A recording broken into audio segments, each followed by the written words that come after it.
need to see a little bit more. What is the material in the textbook that's related to that example? I need to see that. So click on the multimedia e-text, and you can see. Now what it's going to do is to take you to section 1.1, because that's the one that I clicked on first. So here's the first page.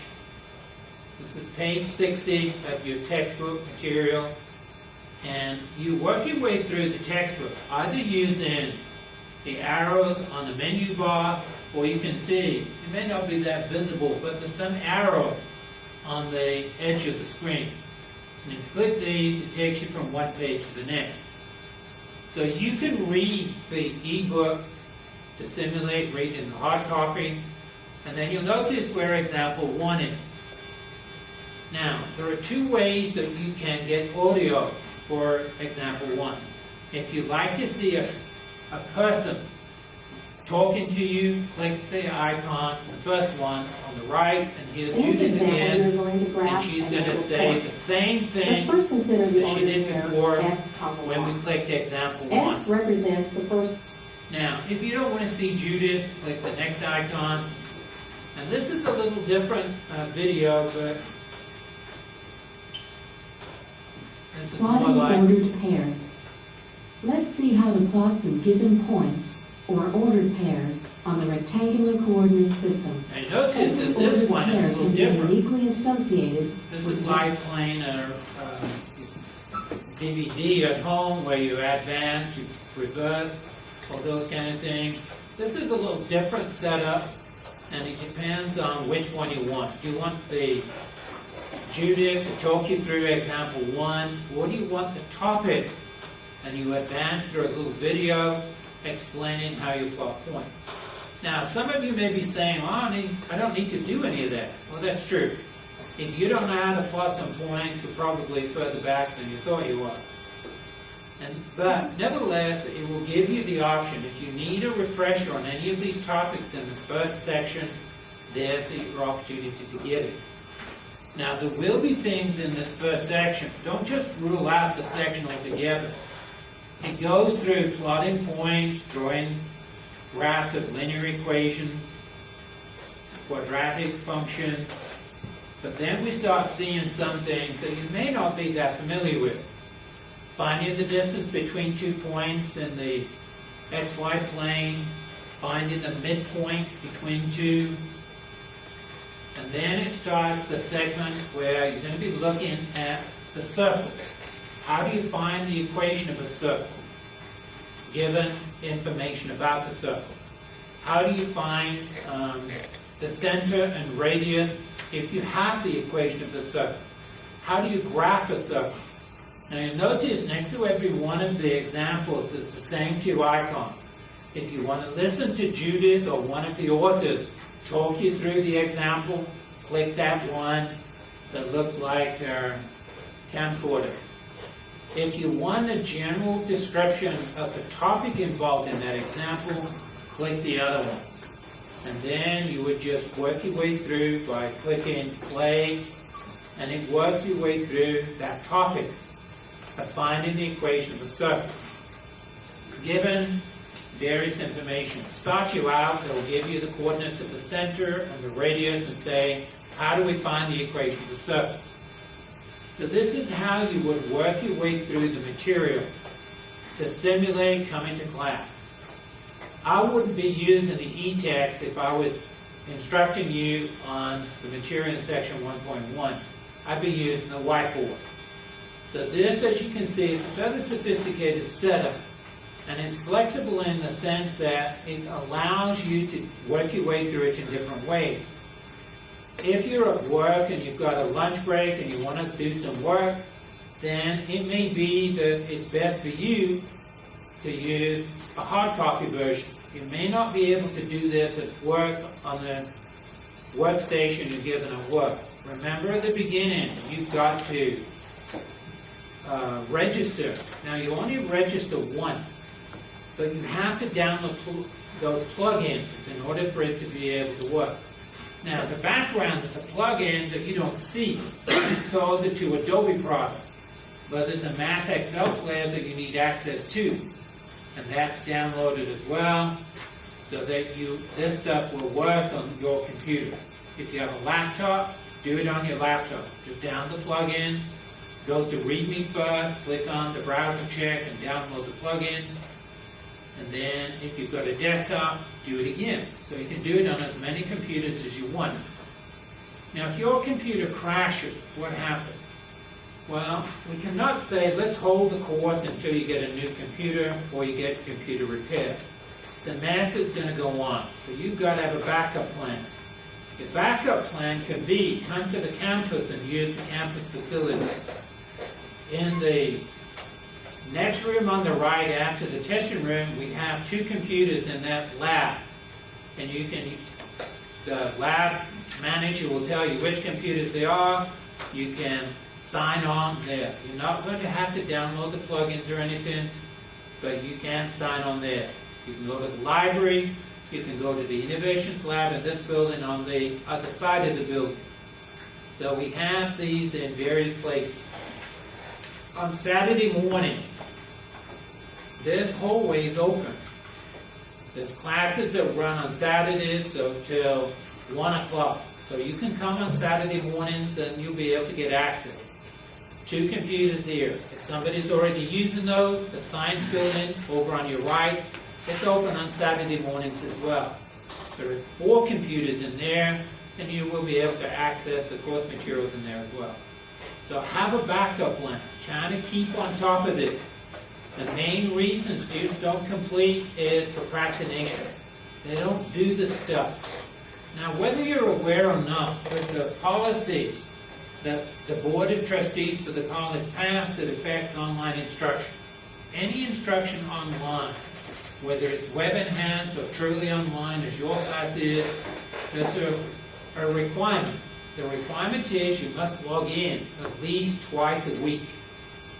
If that's not possible for you, contact your instructor and kind of explain, tell him that you have to work ahead of the schedule to be able to take a week off for work or family reasons.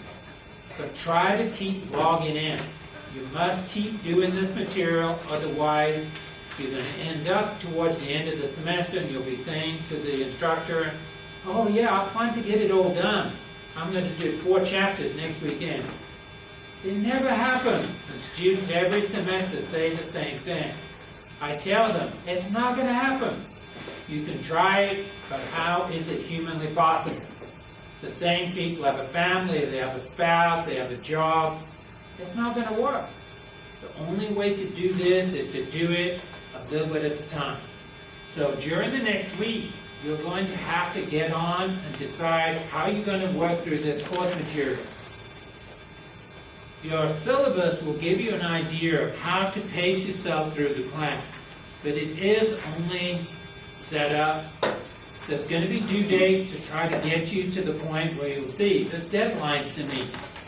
But you can work faster than that if you want to get ahead. But certainly there's going to be material you have to do this week. If it's only possible for you to work on weekends, then try to get something done this weekend and get ahead. Now, once you've done the learning of the material, either you're going to use your textbook, the e-textbook, or the video presentation. Once you've done that, you'll be ready to do the homework. So you click on the next folder in the menu, the one on homework. Now, you're going to be given access to all the homework. You see that the first column, these are due dates. Now, you need to check your due date. This was a sample class. Your due date might not be September 21st. You need to be looking at what it is. And it reminds you that these assignments, 1-1, 1-2, 1-3, and 4, they're all due. 1-5, they're all due by September 21. Now, the cutoff time is 11:59 Central Time, so that's kind of like midnight. When you want to do a homework, just click on the link, the blue link. And what you will see is homework numbers. It'll say questions 1 through N. There's going to be varying numbers depending on the section you cover. Now, when you do homework in a face-to-face class, you do them in whatever order you want. The same will be true here. If you studied the whole section, as I'm recommending before you start the homework, then you can do them in any order you want. So if you want, you could try question 6. Click on it. Now the screen will look the same way that it would have done when you practiced in the e-textbook. But if you've chosen just to do it with a hard copy and then try the questions in the exercise set in your book, check them with the answer keys at the back, and this might be the first time you've seen it. Now you notice in the main part of the screen you've got your questions. But look on the right of the screen, you've got various things that you can do. What a lot of students do is they print the questions on the homework and take them to work. And then in downtime, they try to do the homework problem. They come back, log back in, and then put in the answer. If you really are stuck, one of the ways that the software allows is that a screen capture of this screen is sent to your instructor, and you get an option to write some notes saying, what is it about this question that you're having trouble with? Rather than saying, I've got questions with 1, 2, 5, and 7. That's not really that helpful. Try to narrow down what your problem is. When you look at this, what's the problem? Well, it may be that you didn't actually study this, so you may need to go back and have a look at that section. Now, in order to make sure you're looking at the right section, you'll see the icon textbook. It will take you back to the textbook section that this came from. But two very useful ones are the first two icons. Rather than going back to the textbook and reading the example again, it will create one for you. Just click, view an example. Now when you look at the example, you'll notice that it's not quite the same problem as it was in the first one. Here we're saying find the equation of a circle with its center at -3, 7, tangent to the y-axis. Well, you can see to change the ordered pair. On the problem you were given, it had -3, 2. So this is very similar. So you will get a step-by-step explanation of how to do this problem, close it out, and then go back and do the problem you were given.